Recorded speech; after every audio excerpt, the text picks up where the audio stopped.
Croton plant की जो leaves हैं वो सूख कर पीली होकर गिर रही हैं, झड़ रही हैं आपके क्रोटॉन के प्लांट से। ऐसा क्या हो रहा है कि आपका क्रोटॉन का प्लांट ऐसा इतने स्ट्रेस में आया हुआ है, क्या गलतियां आप कर रहे हैं, उन सब चीज़ों के बारे में हम इस वीडियो में बात करेंगे।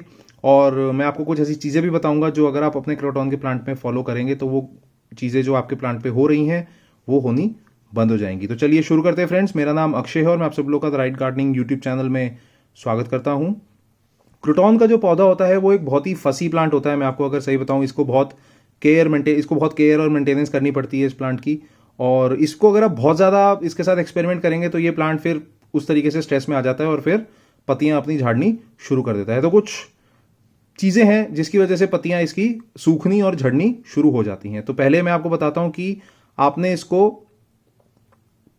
जो लोकेशन है इसकी, या तो वो बहुत गलत है, या आपने इसको बहुत तेज धूप में रखा हुआ है, या आपने बिल्कुल ऐसी लोकेशन पे रखा हुआ है जहां पे बिल्कुल लाइट नहीं आती, या आप इसको बिल्कुल इंडोर ग्रो कर रहे हैं।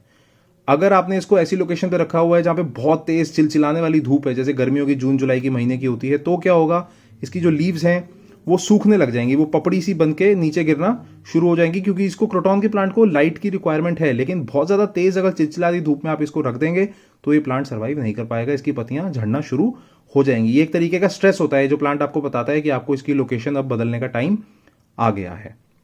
लोकेशन बदलने से मेरे को ये याद आया कि जब कभी भी लोग इसको नर्सरी से लेके आते हैं तो और अपने गार्डन में लगाते हैं तो इस प्लांट में काफ़ी पत्तियां जो हैं वो झड़नी शुरू हो जाती हैं। इसको दोस्तों कहते हैं ट्रांसप्लांट शॉक। ट्रांसप्लांट शॉक क्या होता है? एक तरीके का एनवायरमेंटल स्ट्रेस होता है। जब आप नर्सरी में किसी प्लांट्स को लेके आते हैं तो नर्सरी का एक अलग ग्रोइंग एनवायरनमेंट होता है, ग्रोइंग कंडीशंस होती हैं वहाँ पे। जब आप उसको अपने गार्डन में, अपने घर पे लेके आते हैं तो वो प्लांट एकदम से उस एनवायरमेंट कंडीशन से एडजस्ट नहीं कर पाता है, इसलिए स्ट्रेस में आ जाता है और पत्तियां अपनी झाड़नी शुरू कर देता है। ये बिल्कुल नेचुरल प्रोसेस है, इसमें आपने कोई गलती नहीं करी। आपका प्लांट भी बिल्कुल परफेक्टली फाइन है, परफेक्टली हेल्दी है, आपने इसमें कोई गलती नहीं करी। ये एक नेचुरल बिहेवियर है क्रोटॉन का जो ये हर बारी करता है। अगर आप एक बार अपने गार्डन में इसको लगाएंगे और अपने गार्डन में भी इसकी लोकेशन इधर से उधर बदलेंगे तो भी ये पत्तियां अपनी झाड़नी शुरू कर देता है। ये हर तरीके के लोकेशन स्ट्रेस में आ जाता है अगर आप इसको बहुत ज़्यादा मूवमेंट करते हैं। तो ट्राई करिए, इसको एक लोकेशन पे रखें और इसको वहीं पे ही ग्रो करें। मैं रेकमेंड करूंगा इसको कोई ऐसी लोकेशन पे रखिए जहां पे सुबह की 2 से 2.5 घंटे की इसको धूप मिल जाए, इनडायरेक्ट लाइट उसके बाद आती रहे, ये बिल्कुल परफेक्टली वहां पे ग्रो करता रहेगा। मैंने भी अपने गार्डन में इनको ऐसी लोकेशन पे रखा हुआ है जहां पे सुबह इनको 1 घंटे की धूप मिल जाती है, उसके बाद ये ब्राइट इनडायरेक्ट लाइट में रहते हैं, ऊपर जो बड़े बड़े पौधे होते हैं उनकी छाया के नीचे, और ये बहुत अच्छी तरीके से ग्रोथ कर रहे हैं। और वजहें होती हैं फ्रेंड्स, जो लीफ ड्रॉप होती है, जो लीफ का सूखना होता है, वो होता है वाटरिंग का इशू। या तो आप पानी बहुत ज़्यादा दे रहे हैं या तो पानी आप बहुत कम दे रहे हैं। तो आपको मैं रेकमेंड करूंगा कि एक वाटरिंग शेड्यूल बनाएं।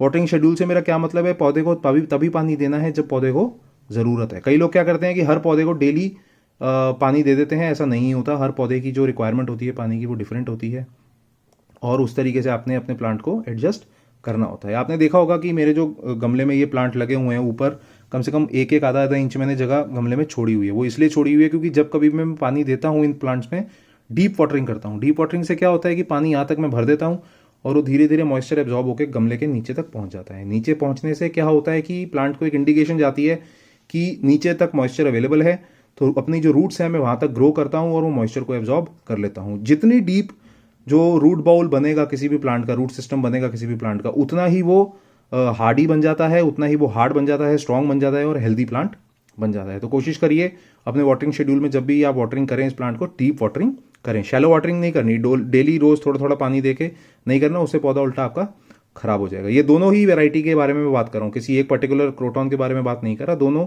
हर तरीके की वैरायटी जो क्रोटॉन है उसमें आप ऐसा फॉलो कर सकते हैं। तीसरी जो सबसे इंपॉर्टेंट और कॉमन वजह हो सकती है फ्रेंड्स, वो है किसी तरीके की बीमारी अगर आपके प्लांट में है तो चेक करिए किसी तरीके के कीड़े का अटैक तो नहीं हो रहा, किसी तरीके का फंगल इन्फेक्शन तो नहीं हो रहा। क्योंकि फंगल इन्फेक्शन कब होता है? जब आप बहुत ज़्यादा पानी दे देते हैं। जैसे बरसातों में क्रोटॉन सबसे ज़्यादा मरते हैं क्योंकि बारिश रोज हो रही होती है और उसके वजह से क्या होता है कि जड़ें गलनी शुरू हो जाती हैं ओवर वाटरिंग की वजह से, या फंगल इन्फेक्शन भी पनपने शुरू हो जाते हैं क्योंकि मॉइस्चर बहुत ज़्यादा होता है पौधे के आसपास।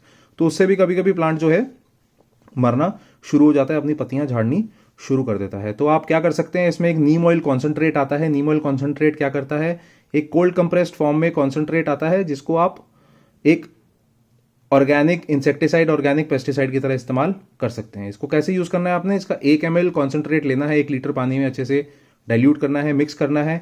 उसमें थोड़ा सा लिक्विड सोप भी डाल सकते हैं ताकि थोड़ा सा और वो स्ट्रांग बन जाए।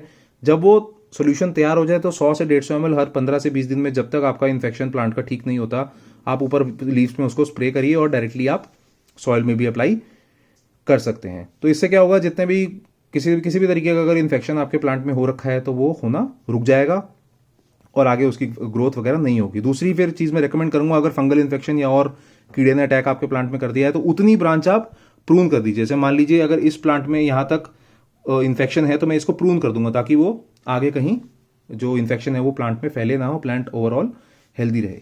तो ये कुछ चीज़ें हैं फ्रेंड्स जो आप अपने क्रोटॉन के प्लांट में केयरफुली ऑब्जर्व करिए, देखिए आपके प्लांट में ऐसा क्या हो रहा है जिसकी वजह से आपका प्लांट स्ट्रेस में आ रहा है, पत्तियां झाड़ रहा है और इस तरीके से बिहेव कर रहा है। अगर आप उसकी जो रीजंस हैं उनके पीछे की वजहें अगर आप समझ जाएंगे, जानना शुरू हो जाएंगे, तो आपको समझ आ जाएगा कि क्रोटॉन आपका प्लांट ऐसा क्यों कर रहा है और उसको आप जल्दी से ठीक कर सकते हैं और फिर आपका प्लांट जो रेगुलर ग्रोथ है वो कंटिन्यू कर सकता है। अगर इस वीडियो के बारे में आपको कुछ भी सवाल है तो प्लीज़ फ्रेंड्स कमेंट करके ज़रूर बताइए।